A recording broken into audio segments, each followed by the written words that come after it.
Sea como fuere, cuando uno tiene un inmenso problema, si tu hijo está enfermo y tú crees que tu hijo tiene cáncer, que tu hijo tiene un problema cardíaco o un problema cerebral, buscas, número uno, el mejor médico que está a tu alcance. Dentro de las mayores características de médico a tu alcance es que sea un capo y que haya visto varias veces el caso similar al de tu hijo, tu hija o tu esposa, ¿cierto? O tu esposo o tu hijo, para que ya no los feministas y las feministas no se molesten. ¿Y qué hacen estos señores? La más feminista de las feministas. Le pide a ese doctor opinión de junta médica. Eso es lo que tiene que hacer María Antonieta Alba. Dentro de las personas que sí son adecuadas para aconsejar, porque acá no lo van a llamar a Zavala, pues, que prefirió gastarse la plata sin interoceánica, pues, ¿no es cierto? No lo vas a llamar a Aloncito Segura, que enfrió la economía. Tienes que llamar a alguien que lo hizo bien. Ejemplo, el Puma Carranza, ejemplo, Ismael Benavides, ejemplo, Hurtado Miller. Si estuviese vivo Carlos Boloña, yo le hubiera tocado la puerta a Carlos Boloña. Escuchen a Ismael Benavides, es una persona mayor, ya no necesita chamba, eso está retirado, es un tipo que ha sido ministro en la época de Belaúnde, ministro en la época de Alan García, ha sido presidente de Interbank, sabe lo que habla. Es como el gran cirujano que va a aconsejar para cuando operen el cerebro de tu hijo.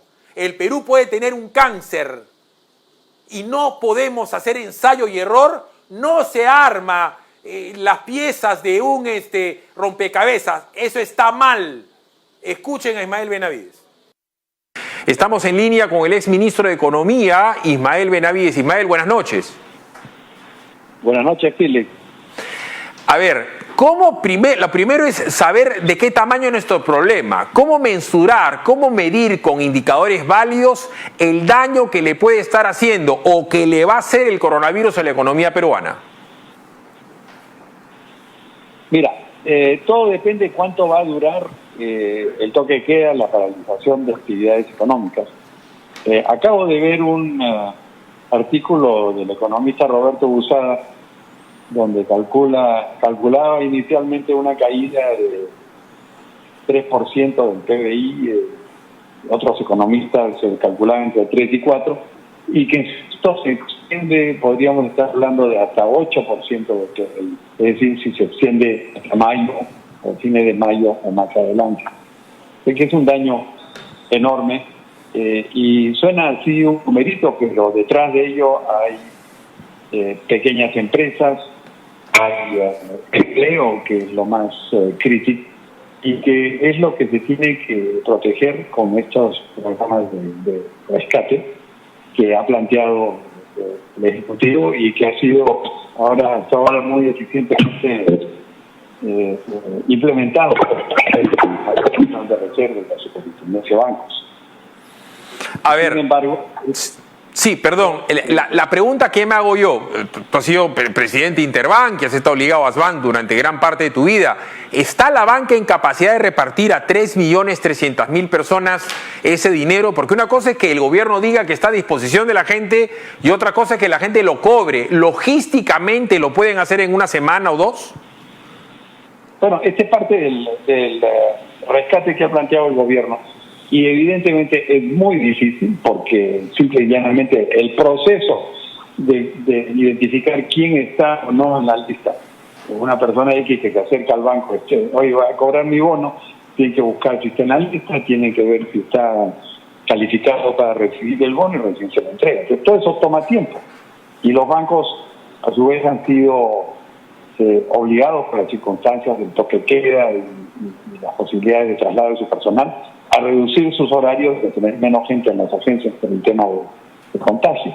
Entonces, evidentemente va a ser muy difícil que esto se haga rápido y oportunamente y además que llegue a toda la población a la que se quiere llegar. A ver, por lo tanto, hay que buscar otros mecanismos. Yo te he escuchado hablar de reparto de víveres. Yo creo que esa es una excelente opción que debería estarse ya estudiando de cómo hacerlo. Las Fuerzas Armadas lo pueden hacer, Bueno, es algo que en la parte final del programa la vamos a ejemplificar, porque esto es como el plan Marshall, Ismael, cuando toman los aliados Europa, Italia, Alemania, Francia, no tenían dinero, no había circulante y le tenían que dar de comer a inmensas cantidades de personas, pobladores, entonces tenían que repartir comida con una logística, acaso la más grande de la historia, lo propio Estados Unidos cuando invadió Irak.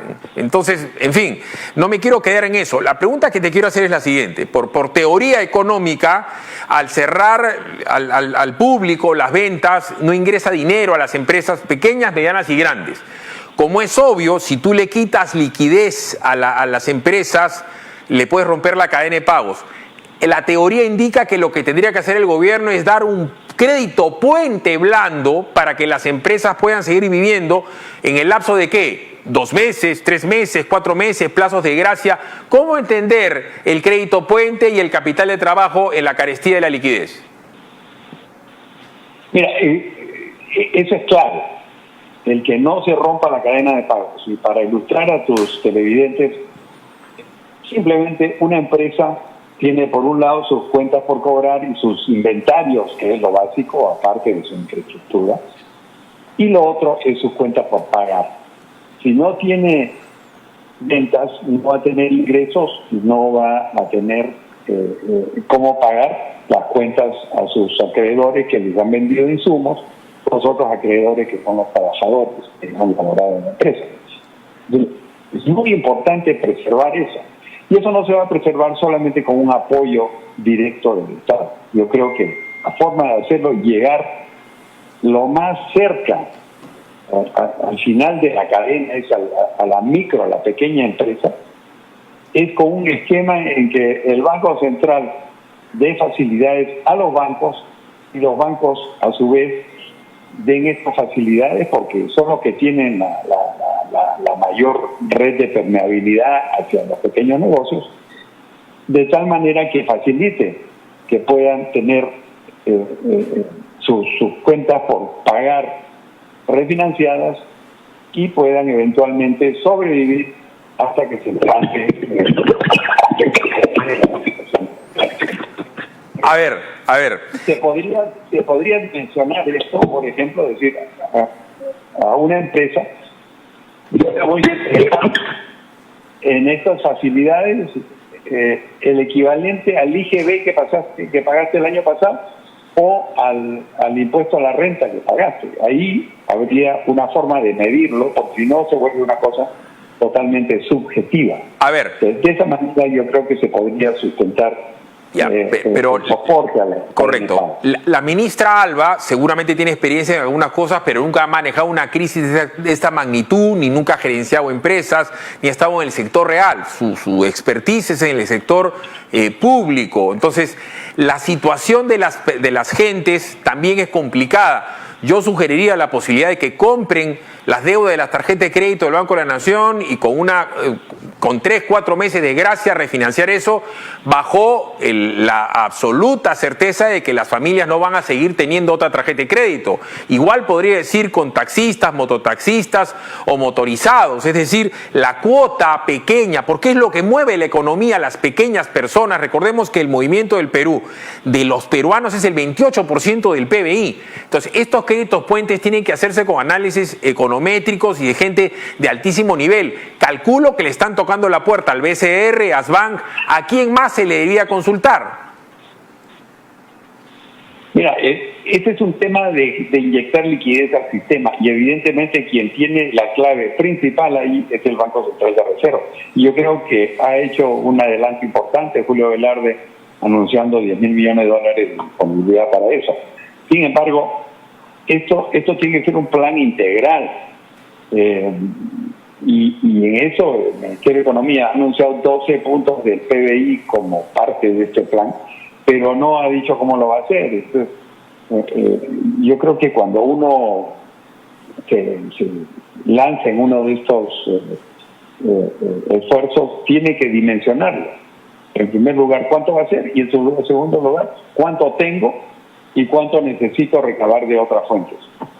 Eso no lo conocemos. Yo creo que el Estado es el primero que tiene que ajustarse reformular su presupuesto, reducir gastos superfluos e incluso pensar en reducir hasta los pagos de salarios de los altos funcionarios y ejecutivos. Como hemos sugerido en este programa, porque yo creo que un ministro no se va a morir si comienza a ganar 7.000 soles en un mes. Pero quiero ir a cosas más macro. A ver, si yo tuviese una carestía de dinero y llamo a mi amigo Ismael, Estado peruano, y mi amigo Ismael, Estado peruano, que tiene bastante más plata que yo, me dice: Philip, gástate tus ahorros o te compro tus dólares a 2 soles 70, no serías mi amigo, serías un desgraciado. Entonces, el Estado le está diciendo a la clase media, que es la que está en planilla, gástate su CTS. Y el Congreso de todas maneras quiere que la gente pueda liberar el 25% de su AFPs a la baja. En el supuesto que esto tendría un sentido, a mí me parece una real estupidez y yo lo digo sin ambajes. No tienen que esperar el paquete de medidas del gobierno antes que el Congreso se meta a temas que son de un tamaño mucho más grande que su conocimiento puede soportar. Evidentemente, el Congreso está actuando por pura política. Además, está favoreciendo a un segmento de la población. Incluso dentro de ese segmento de la población van a haber ejecutivos, altos ejecutivos que tienen fondos de 2 millones o 3 millones de soles y se van a llevar el 25%. En el fondo, lo que va a ocurrir es que está favoreciendo a los ricos. Entonces yo creo que aparte de ser inequitativa, es una barbaridad porque estamos jugando con los fondos que son el futuro de muchos jubilados que vienen por delante y de justamente los que estamos siendo más afectados por el coronavirus, que son las personas de edad o que tienen enfermedades. No, pero además lo que no quieren entender, porque lo que sugieren estos son los ricos del Congreso. Luna Gálvez es millonario, Acuña es millonario, la señora Omonte es millonaria. O sea, ¿quién va a vender su dólar a 2.70? O sea, si yo le pido plata a Ismael porque estoy mal, te compro tu casa, te compro tu casa rematada, te estás aprovechando de mi pobreza, no me estás ayudando. Efectivamente, es un robo, pero no solo eso, sino que están dañando al propio Estado, que es el principal vendedor o colocador de sus bonos a las AFPs y con los cuales se financia pues importantes obras y gastos indispensables del Estado. Ahora, es una barbaridad. Ahora, hasta donde yo puedo recordar, te ruego me ayudes a hacer memoria, el último paquete de medidas de tamaña importancia y de tamaño proceso y elaboración lo dio Juan Carlos Hurtado Miller hace, ¿qué?, 25 años, y estuvo asesorado de Carlos Rodríguez Pastor Papá, que era una lumbrera, de Hernando de Soto, de Hernán Vigi, de Carlos Boloña. Seguramente tú tienes que haber estado por ahí. O sea, esto es cirugía mayor. No se requiere una junta médica de los profesionales más capacitados del Perú para que ayuden a la ministra. Evidentemente, yo creo que en el segmento de salud de esta crisis han optado por dos excelentes profesionales que justamente fueron ministros conmigo en el gobierno de Alan García, el doctor Oscar Ugarte y la doctora Pilar Macetti. Yo creo que en el tema económico tienen que convocar a las mejores personas, a los más capaces, para que ayuden a resolver esto. 12% del PBI no es cualquier cosa, y las cosas en detalle que hay que hacer son muy importantes. Esto es un gran paquete que tiene un montón de componentes, no es un rompecabezas que se va armando. No, yo creo que es al revés, hay que armar el gran paquete y dentro de eso ya tienen que haber medidas específicas para atacar cada problema y para gestionar de dónde van a venir los recursos. Bueno, estamos hablando, el gobierno central habla de tomar recursos del Fondo de Estabilización Fiscal, que creo que son 5.700 millones de dólares, pero no alcanza. Este paquete son 25.000 millones de dólares. Muchísimo más. Entonces, ¿de dónde vienen los demás recursos? Entonces, a eso debería apoyar el Congreso en vez de estar discutiendo estupideces como soltar el 25% de los aportes de las AFPs. No, claro. Además, yo puedo ser muy generoso con tu plata, ¿no? Y tú puedes ser generoso con la mía, porque a la larga lo que estamos haciendo es condenando a la clase media a quedarse en la calle. Porque para colmo, a un ingreso extraordinario como este, bueno, fuera que la gente lo lleve a pagar sus deudas, porque la clase media también está endeudada. Por eso decía, sería más lógico inclusive que el Estado le compre la deuda de tarjeta de crédito, se la refinancie como hicieron en Estados Unidos hace unos años. Pero en fin, ideas pueden haber muchas. Sí, mira, esa es una fórmula y que por supuesto tiene que explorarse y ver exactamente qué cosas se puede, qué fondos se pueden hacer para...